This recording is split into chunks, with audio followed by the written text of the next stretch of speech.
मानते हैं? भाई हम तो सबसे ये अपील करें, जो कोई भी भाई और हमारा अलावा काम कर रहा है सब इस काम को छोड़ें, अपने बंद करें।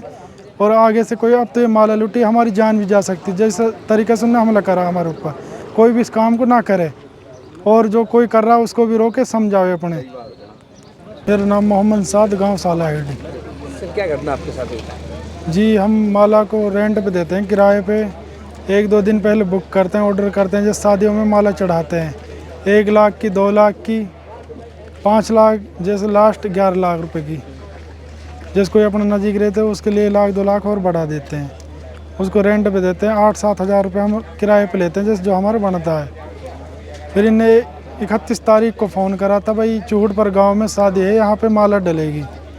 मेरी इनकी बात होगी जी 8,000 में, 1,000 रुपये इनने साई के डाल दिए 1 दिन पहले। भाई इनने बोला 1 तारीख को आपको चूहड़ पर गांव में 10 बजे आना है।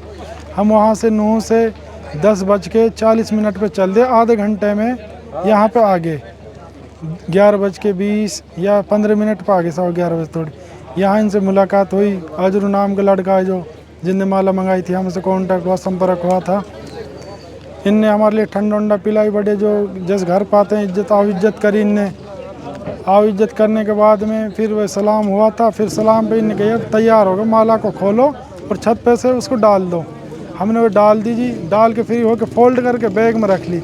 जो हमारे पैसा थे उनने पैसा खाते में डाल दिए, 7,000 रुपये। 1,000 पहले डाल दी सियाई के, 7,000 बाद में डाल दिए। तो वहाँ से हम आ गए। इनके अब तुम निकल जाओ, तुम्हारा काम फ्री हो गया। फिर हम गए अब जाएँ, हम आगे आराम तसल्ली से। फिर 1-1.5 किलोमीटर बाद फिर कॉल आती है, अजरू नाम लड़का है जो, भाई साहब कहाँ पे हो? मैंने कहा ऊंदरबाज गांव में। भाई 10 मिनट के लिए आप वापस आ जाओ रिटर्न, 10 मिनट के लिए। यहाँ पे दूसरा रिश्तेदार वो माला लेकर आया है, उसने माला ना डाली, ये बोल रहा भाई उसको दोबारा डलवाओ। फिर हम वहाँ पे 1-1.5 किलोमीटर वापसी चले गए। वहाँ पे हम पहुँच गए, उनने कही भाई आगे, हम गए आगे। मैंने कहा भाई डलवा, उनके कोई माला वाला ना डाल रही, वो चले गए अपनी को लेकर, डाल ना रहा। उसकी छोटी या बड़ी माला है, वो डाल ना पा रहे यहाँ पे। फिर हम वहाँ से आगे ऊंदनबास गांव क्रॉस करते ही, और ये बीर फैक्ट्रीज के बीच में पीछे से क्रेट आती है। मेरे को जब मालूम हुआ था, जब क्रेट आने आराम से बाइक में अड़ाई थी, फिर वो सिंगल रोड था, मैंने जान रहा भाई ये सिंगल रोड है, इस पे इसने इसलिए अड़ाई है थोड़ी सी। फिर मैंने बाइक को मंदी कर लिया। फिर मैंने बाइक ना रोकी, उन्होंने फिर जब दोबारा टोचिंग करी उसमें धड़सट जी, उसके बाद क्या करता है? तो जी बाइक ना रोकी, तो फिर उसने दोबारा धड़सट मारी बाइक में। बाइक गिर गई। मेरे साथ एक लड़का और था, नासिर के पीछे बैग लग रहा था, बड़ा बैग था ब्लैक। वे वहाँ से नासिर के बैग ले लिया उनने, नासिर के पीछे से बैग गिर गया, उनने बैग ले लिया। फिर मैं जैसे खड़ा हुआ बाइक के नीचे से, उसने झट मेरे डंडा मार दिया सर में, जो कि मेरे 10-11 टाँके आए हैं इसमें। मैं जैसे ऐसे खड़ा हुआ, जैसे पकड़ने के लिए चला, फिर उन्होंने कहा गोली मार देंगे, खड़ा हुआ तो नीचे ही पड़े रहे। फिर मैं कुछ ना कर पाया, अपना साथ को छोड़ दिया फिर मैंने। तो ये आप रेंट का काम करते हैं? हाँ जी। जी, तो माला जो लेकर के आए थे वो कौन है और कहाँ के? उनको आप कितने दिनों से जानते हो? ये अजरू नाम का व्यक्ति, इससे तो 1 तारीख में संपर्क हुआ। इसका ताऊ का लड़का रोहिल घासोली का, उससे कई बार उसने माला डलवाई है, उसके घर पे भी गया हूँ मैं। इसमें आपको क्या शक है या कोई मुकदमा वगैरह आपने दर्ज कराया, किसी में शक वगैरह कोई है? जी हमारा शक यही है जी, जिसके थ्रू हम आए यहाँ पे, जिसने बुलाया, जब उसने रिटर्न कॉल करी है उसका हमारे बहन, जब हम फ्री हो गए रिटर्न कॉल क्यों करी, क्यों बुलाए, फिर पहुँच गए, फिर माला क्यों नहीं डली वहाँ पे, फिर उसके बाद में हमारी घटना क्यों हुई। तो रिटर्न कॉल उन्होंने की थी दिनों पहले बुलाए थे? हाँ जी, अजरू ने करी थी। तो अभी क्या आपको आश्वासन पुलिस की तरफ से मिला? ये आश्वासन एसपी अंदर है जी, उससे मुलाकात हुई, उसने कही ये घटना बहुत बड़ी है और इस इलाके में पूरा सनसनी का माहौल बना हुआ है, आपका पूरा आश्वासन दिया जाएगा। हमारी 5 टीम गठित हैं इसमें, जो भी स्टाफ है यहाँ पे, जो भी टीम है पूरी वो उसमें कार्रवाई में लगी पड़ी है, पूरी उसमें जाँच आप ये पड़ताल। काम कितने दिनों से कर रहे हैं? ये काम हम तो काफ़ी दिन से कर रहे हैं। तो ये घटना आपके साथ इस तरह की कोई पहले भी हो चुकी है, पहली बार हुई है? ना, एक बार और हुई थी, वे छोटी थी, वो से ही हुई थी। वे जैसे दे देते हैं, फिर वो लेकिन हाँ फिर उन्हें लौटा दी बाद में। तो इसमें ये काम इस तरीके से करते हैं आप कि जहाँ जिसकी बुकिंग होती है उसकी माला आप खुद पहुँचाते हैं वहाँ पर? वहाँ हम जब गाड़ी से लेके जाते हैं जी। हाँ जी। तो जो इस तरह का एक तरीके से कहें समाज में ये दिखावा है, समाज में एक तरीके से वैमनस्य भी कह सकते हैं इसको, ये जी, क्या इसको संदेश देना चाहेंगे किस तरीके से काम करे या ना करे? ये जी काफ़ी पुराना रीति रिवाज रस्म चल रही है जी। एक खुशी का माहौल रहता है शादी पे, माला डलती है, जो लड़का रहता है वह भी खुशी होता है, घर वाले भी खुशी होते हैं इस चीज़ में जब माला डलती है। ये है जिसमें नहीं, रस्म तक तो ठीक है, लेकिन कई बार समाज में बहुत ज़्यादा दिखावा भी हो जाता है, तो जो कहीं ना कहीं मार्केट जो समाज में इरिटेट भी करता है, लेकिन ये दिखावा भी कहा जा सकता है। तो इसको लेकर क्या संदेश आप देना चाहेंगे चर्चा है जी। ये तो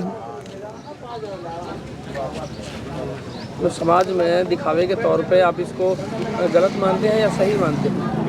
ना जी, अभी ऐसी घटना हो रही है तो और घटना बढ़ेंगी, फिर इसको हम गलत मानते हैं, इसका हम कोई वे नहीं करेंगे, इसके हम कोई वे नहीं है जी, साथ नहीं खड़ोंगे इस घटना के साथ। जो इस तरह का काम करते हैं लोग आपके साथी, और भी कोई इस तरह रेंट का काम करते हैं या एक समाज में अपनी मान मर्यादा बढ़ाने के लिए इस तरह का काम करते हैं, उनके लिए क्या कहना चाहेंगे? इसको कहाँ तक सही मानते हैं या गलत मानते हैं? भाई हम तो सबसे ये अपील करें, जो कोई भी भाई और हमारा अलावा काम कर रहा है सब इस काम को छोड़ें, अपने बंद करें, और आगे से कोई अब तो ये माला लुटी हमारी जान भी जा सकती है, जैसे तरीके से उन्होंने हमला करा हमारे ऊपर, कोई भी इस काम को ना करे, और जो कोई कर रहा है उसको भी रोके, समझावे अपने।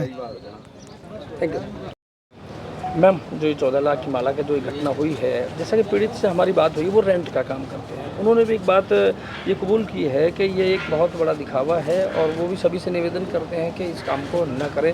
तो एक कानूनी तौर पर लोगों में संदेश जाए, क्या कहेंगे? जो चौपांकी थाना क्षेत्र में जो शादियों में एक नई प्रथा, जो सहरे की जगह पैसों की माला लगाने की जो एक प्रथा है, मेरा सभी लोगों से अपील रहेगा कि इस तरीके के दिखावे में, शादियों में जो दिखावा है अननेसेसरी, उससे बचें। इस घटना में जो 2 बातें सामने आई कि एक तो इतने बड़े अमाउंट की माला किसी के द्वारा मात्र 4,000-8,000 रुपये के लिए दे दी गई, तो ये भी अपने आप में एक आश्चर्य का विषय है कि इस तरीके से ना करें आप, क्योंकि आप इतना बड़ा अमाउंट सिर्फ मुंह ज़बानी दे रहे हो, और पहले भी ऐसी घटना उनके साथ घटित हो चुकी है। नंबर 2, उस माला को 2 व्हीलर पे खुले में आप 14.5 लाख रुपए लेके जा रहे हो, तो आप निश्चित ही सभी प्रकार के अपराधी और अपराध को अपनी ओर अट्रैक्ट कर रहे हैं। तो मेरा सभी से, समाज के बुज़ुर्ग लोगों से, प्रबुद्ध जनों से, गुरुजनों से ये गुजारिश है कि इस तरह की प्रथाओं को आप पूरी तरीके से आप इसको डिस्करेज करें, और लोगों से, युवाओं से, जो बच्चे बच्चियां जो शादी कर रहे हैं, वो भी अपने विवाह में सादगी लाएं और उसको सही तरीके से, उस विवाह संस्कार को, शादी को संपन्न बनाएं। पुलिस के द्वारा क्या कार्रवाई की जाएगी अब आगे की इस घटना में? चूँकि ये घटना एक पूरी क्रिमिनल जो एक घटना है, उसमें हमारी द्वारा एक स्पेशल टीम बनाई गई है, इसको हमने एक चैलेंज के तौर पे लिया गया है। पहले की जो घटना हुई है, इसमें जो आपस में भी जो संदिग्ध ऐसी तरह की कुछ घटनाएं आ रही, कुछ लोग हो सकता है इसमें इंटरनली मिले हुए हों, तो उस पर हम अनुसंधान कर रहे हैं और इसमें हम सफलता हासिल करेंगे। Thank you.